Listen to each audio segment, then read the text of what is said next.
You also said that you're going to ensure that the Hajj Village doesn't come with any profit motives. Can you tell me or elaborate on the measures that you're putting in place? It's not the Hajj Village, it's the operations of the Hajj Taskforce. Right. See, and that is why I'm saying that many of these people who make these arguments, either they are bereft of understanding of what the whole issues are, or they are just opportunistic and mischievous.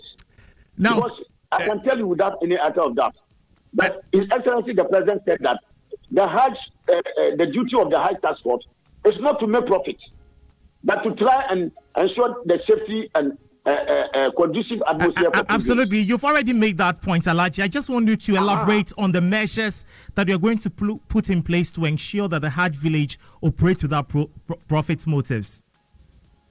No, I'm saying that after that one, that will be run by, the Hajj Village will be run by the Ghana Airports Company. And as part of their operations, there's nothing that stops the Ghana Airports Company from making profit. So there's a distinction between the Ghana Airports Company as a state entity, and then the Hajj Taskforce. The Hajj Taskforce is selected by government to run the Hajj. But the Ghana Airports Company is a state entity that operates, and it operates to make profit. So I don't see any problem with the Ghana Airports Company making profit. They can. But His Excellency President Mahama's admonition to the Hajj Taskforce was that they should not be driven by the profit motive and in that one to impose any cost that can impact adversely on the welfare of pilgrims.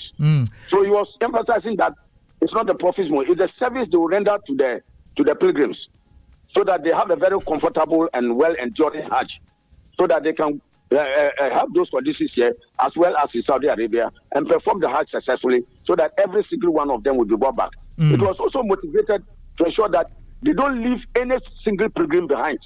This year, we've had instances where people have paid, and then on the times when they are supposed to depart for Saudi Arabia for the holy ceremony, they are not airlifted.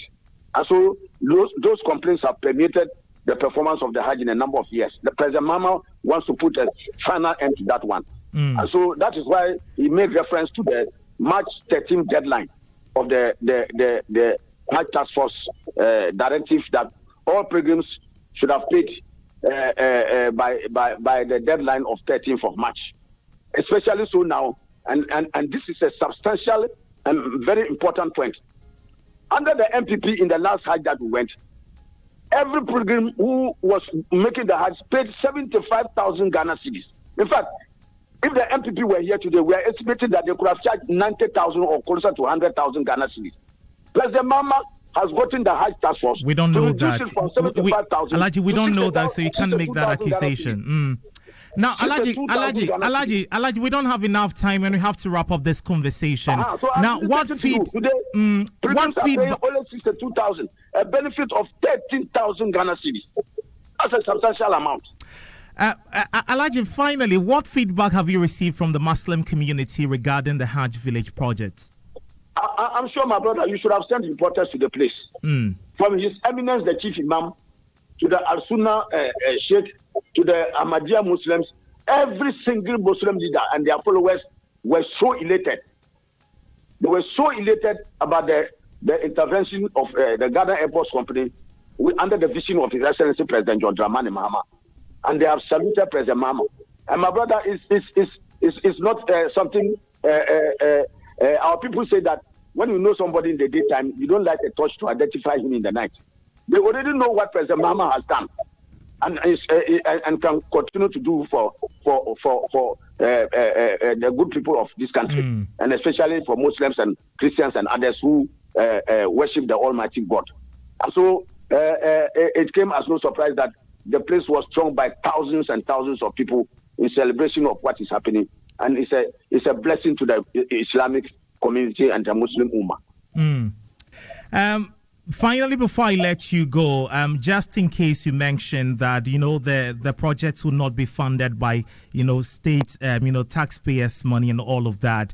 In the event that what you have currently is not able to support that, where are you going to get the money from? I just indicated to you that the argument has already been reached between the contractor and the Ghana Airports Company. So I believe that they already have secured money. And I told you that the Airports Company is a profitable organization. It's a profitable entity. So I want to believe that they know what they have. They said that if the rat is going to jump from the rafters to the ground, it has already psyched up its waist.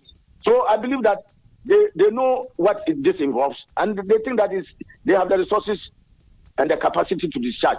Don't forget, even the Ghana Airports Company with their balance sheet can engage any other bank or financial institution and get the requisite money, because this money will be more than paid back by the operations of the terminal for the Hajj pilgrimage. So I have no doubt in my mind that this issue, some people are waiting to pounce on to do some propaganda to undermine President Mahama's tenure, under which Muslims are seeing this benefit. Right. All right, thank you very much indeed.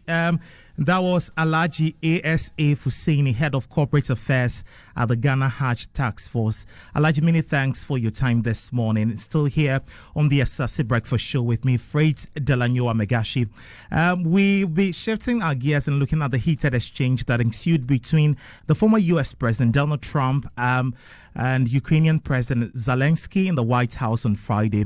What does this diplomatic standoff mean for the international relations, and where does this leave us? The U.S.-Ukraine ties. Also on the show, should parents be in the loop when it comes to the relationship involving their children, or does it risk putting too much pressure on the young love? What are the benefits versus the challenges? We'll explore both sides of the conversation and hear from experts on navigating this delicate issue. Finally, we would also bring you our special segment for Ghana Month, where we'll take you up to North Dagbon, where we explore the rich and vibrant culture of Dagomba people, from the ancient history of Dagomba Kingdom to the northern days way of its leadership and tradition. This discussion will give you a deep dive into one of Ghana's most influential kingdoms. We're taking a quick break. I will be back shortly. Don't go anywhere.